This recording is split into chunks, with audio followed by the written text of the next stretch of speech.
Good morning from Canada's Wonderland. I'm up here in Vaughan, Canada, at one of the most visited, seasonally operated theme parks in North America. It's my first time here. There's about 15 or 16 roller coasters that we have to hit. I got the express pass just to make sure I can. Hopefully everything is operational. So I invite you to come along, join me, go on a little tour of Canada's Wonderland for my first visit. I don't know which way we're starting off here. I just went to the left because most people seem like they were going to the right. And what area is this called? The Grand World Exposition of 1830. I kind of like that vibe. And the flags that are all up here. So far, my first impression of the park is just it's really clean, well taken care of, well maintained.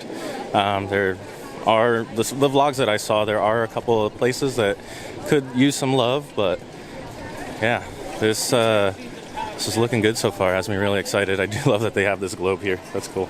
Looks like over here they have one of those sky flyers, which is an upcharge thing here, and at most every theme park they appear at.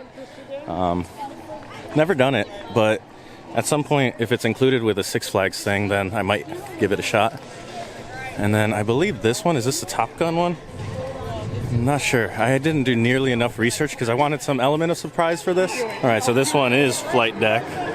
And this one used to have Top Gun theming back when Paramount was the owner of the park. So that's pretty cool. It looks pretty dated. I think I'm going to start with this one here. And also there's a poutineery out of a food truck, which I wonder what the quality of that is. But for $14, I think I'm okay. All right, here is Flight Deck.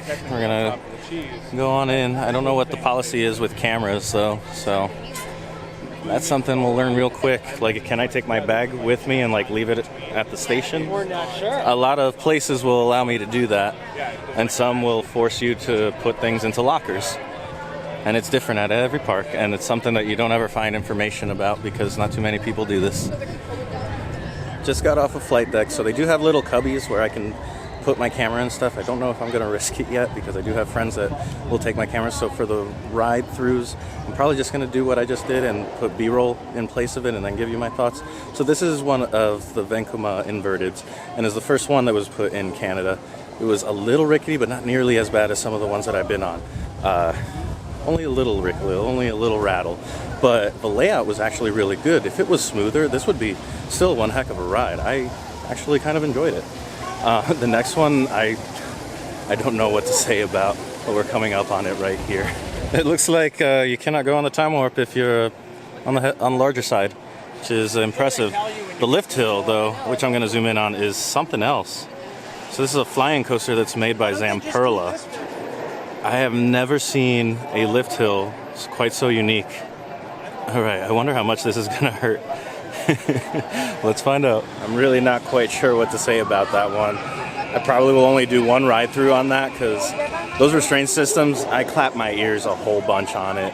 Maybe I got into it wrong. Maybe there's a way to get around not hurting yourself physically on that ride on some of those turns, but it's cool to do something super unique. I'm glad I did the one ride through and that was that. But really cool, the Cyclone is open, which is a very unique flat ride here. I'll just turn this around and show you. All right, so my mistake, I confused this one for the Sledgehammer. And as expected, the Sledgehammer is closed. I wonder if it'll open today. I'm gonna go ask her real quick. So kind of as expected, the Sledgehammer is down, unfortunately. And it's such a unique flat ride. If it were operating, I would definitely go on it. And I don't think I've mentioned it yet, but this park is notorious for having a really nice lineup of flat rides.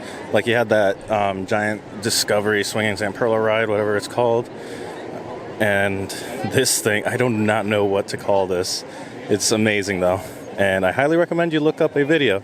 I will be back just to see. Maybe there's a chance that it's operational, but I doubt it. This thing is apparently very touchy. All right, here we are in front of the Behemoth. Oh, this is one of the ones that I'm super excited about. Oh, I can't wait. All right, let's do this. I will be right back. All right, so Behemoth was amazing. It's that good old B&M floorless, but a hypercoaster with a really strange restraint, right? And because it's like V, it reminds me a lot of Nitro. And then, because it was right next there, we went on to the stunt coaster, which reminded me of when Paramount owned, was it Kings Island that had the Italian Job coaster? But anyway, it's a basic LIM launch coaster, and they removed all of the effects, the special effects. There used to be like fireballs and stuff like that. So it was kind of standardish, kind of nice, kind of fun. But we're here in the area where they just put the Yukon Striker, which is right over behind me here. And then there's also the Mindbuster, and I'm really excited for these two. Quick thing I want to show off here. They sell a Yukon Striker Pilsner and a Leviathan Lager. That's amazing. I actually picked up the lager, and it's pretty delicious. It's made by Great Lakes Brewery, which is right in Toronto. I think that's a brilliant idea. All right, just getting off of the Yukon Striker. That was amazing. I think that's one that I'm going to re-ride, actually.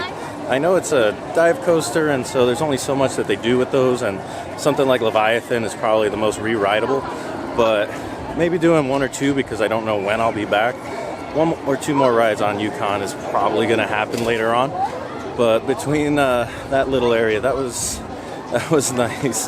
Trying out the beers, going on Mindbuster was kind of rough, and then Yukon Striker was just the antithesis of that. It was smooth and fun, and yeah, I had a good time with that. Don't know where we're going now. It looks like we're heading back to the other side of the park to kind of ride coasters that are over there.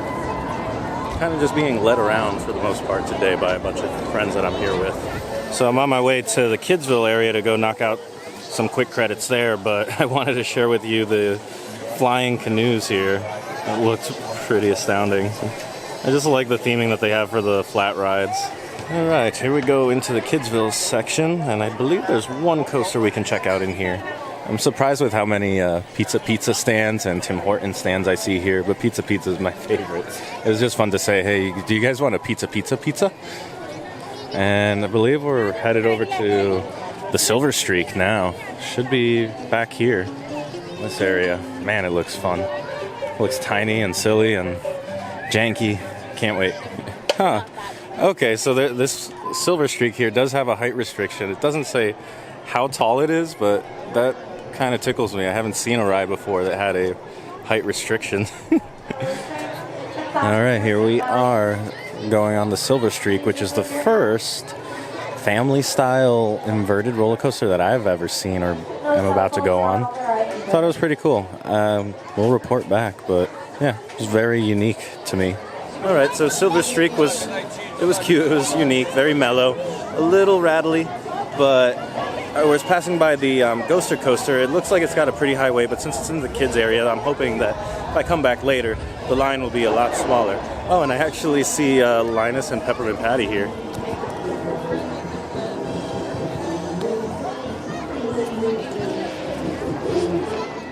Right here is Taxi Jam, and I believe you need a child to ride this one, but it looks like a cute little ride. I've seen a lot of ones in this style before, and yeah, Taxi Jam. Not a credit I'll be picking up today. I didn't know there was mini golf here. It's an extra charge. I checked, it was $6. It looked really nice though. It's nice that this is here. Then there's some antique rides going on over here. This kids area was really not too bad, but I remember this is a holdover from like the Hanna-Barbera days when Paramount owned this. Now we're here at wildebeest, what do you guys call it? Not sure, but looking forward to this one. Do you see a separate entrance for Fast Lane? Ah, all right. We'll be next, but they gave us like the second to last or third to last row, and oh man, I know that's gonna be bumpy. Just got off Wildebeest, and all right, I don't know which one was rougher, but they're rougher in different ways. The bar during Wildebeest at the bottom of each hill was just hitting me hard right in the gut, whereas the Mindbuster was kind of like a sustained type of pain that was going on throughout. So I don't know, whichever one's your poison, I guess. Whichever one more appeals to you. What type of pain do you enjoy in your thrill rides? We're gonna head over now to Leviathan, which I'm very excited for. It's probably one of the most re-rideable coasters in the park, and that's just kind of like the collective opinion that I've seen on the internet. And I'm gonna get to go on my first ride on it right now.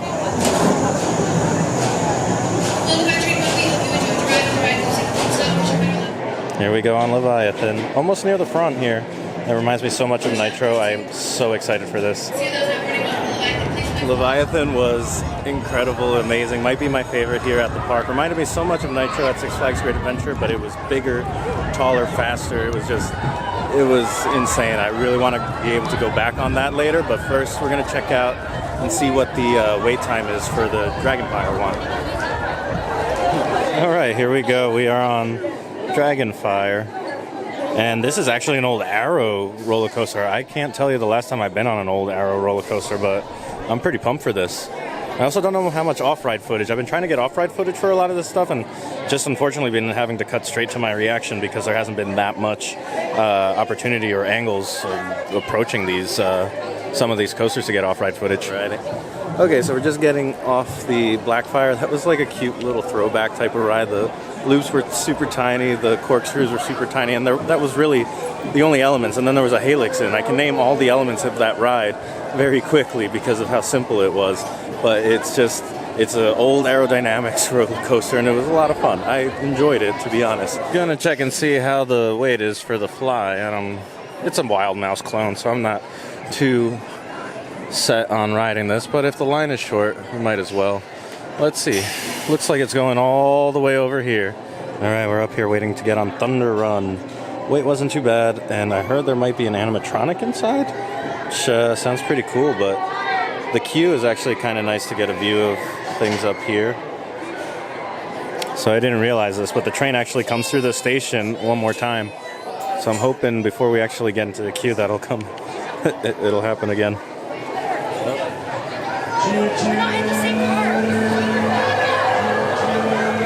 That was cool. Mountain Run was super cute. It was nice to see the dragon in there, go around there twice. It was cool to go through the station twice. I don't quite understand how it was being propelled, like the whole thing. There wasn't a launch, lift hill, or anything like that. It just kind of went, which was interesting. But still, a fun little ride. It was charming. It was very charming. But right now we're headed over to the Vortex. So this one thankfully has fast lane, so shouldn't take too long. And it's something that I haven't been on, the style of roller coaster I haven't ever been on. All right, this is another Arrow roller coaster, but a flying one. I've never been on one of this style. Guess I will let you know what I think. I'm not expecting a smooth ride, that's for sure. Vortex was it's a little bumpy. Never been on something like that. It kind of had this really strange back and forth momentum that you would feel in a couple key places, especially when you stopped back at the station, before you pulled into the station rather to get off. That holding spot was really strange, but going over the water was super cool. Was that an old Arrow style? I believe that was the old Arrow style. But now it's about 7:30, so I think maybe we had checked out if Ghoster Coaster had we could have gone on it, but the wait was probably looking like to be almost an hour when we checked earlier. So we're gonna head back there since it's about 7:30 now, and hopefully the kids area is cleared out a bit. But I don't know. So we're gonna go back into Planet Snoopy, and then we'll come back and check out the remaining roller coasters that we've got on the list. All right, here we go. The wait time is a lot better than it was before, so we're gonna go for it. On the Ghoster Coaster. Ooh, they even have some tombstones here, and you go into a house. This is kind of fun. So this is pretty cool. It's like a mini Mind Buster, like a kid's wooden roller coaster. I don't think I've ever seen a kid's wooden roller coaster. So who's this guy over here? He just seems content, even though there's about 100 people all cooing at him. He's just enjoying his grass. How about that? Ghoster Coaster was actually pretty cool. It was pretty cute. Nice little wooden coaster, a lot tamer than both the wildebeest, I still don't know, and then of course the Mind Buster. It was like a mini Mind Buster, but definitely had a better time on that because it was smoother.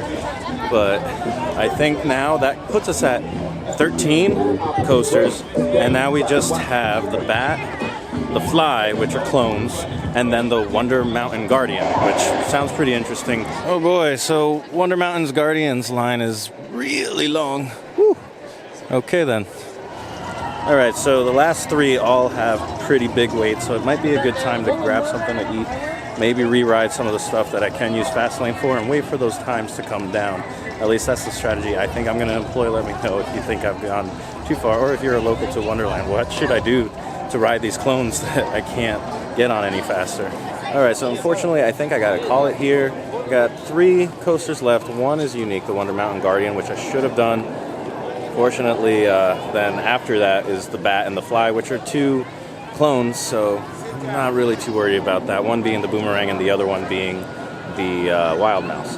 But I did find this cool little spot where I have a castle right behind me here, and then on this side there's a Harry Potter store of all things, which just, there's theming that's all over the place here, and I'll give you my thoughts of the park, my day here. Did 13 coasters, didn't manage to get on the one flat ride I was hoping to because it didn't operate today.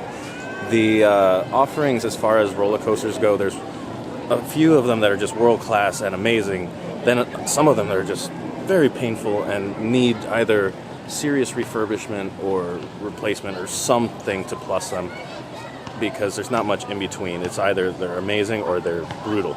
I don't know if you'd agree with me, but I can go down the list, but I'll give you my top 3 were Leviathan, Behemoth, and Yukon Striker. For me, that was one of my first dive coasters. I think a lot of people weren't feeling Yukon Striker, but I thought it was pretty cool. But after that, theming wise, there's some areas that are themed really cool, like this, and then some that just didn't have any. The kids areas actually were pretty cool, I will give them that, and they had a mini wooden roller coaster, a proper wooden coaster, that was really good. Outside of that though, the food was okay-ish. I love that they had beer that was kind of named after the roller coasters. We had the Yukon Striker Pilsner, and then what was the other one? The Leviathan Lager. Those 2 were really good, and I love that they did that and partnered up with a local brewery to do it. Other than that, park is really nice, really clean. I could see myself coming back at least to get a couple more of the credits that are left here, but otherwise I wouldn't be in a super rush to head back unless for a couple of years. But it was a good time, it was a good day, and you know, I look forward to making another visit maybe next season. But thank you guys so much for watching. Let me know what you think of this park if you've been to it, if you're excited to come here, what your top 3 roller coasters are at this park. I'll see you next time. Thrills and Magic, signing off.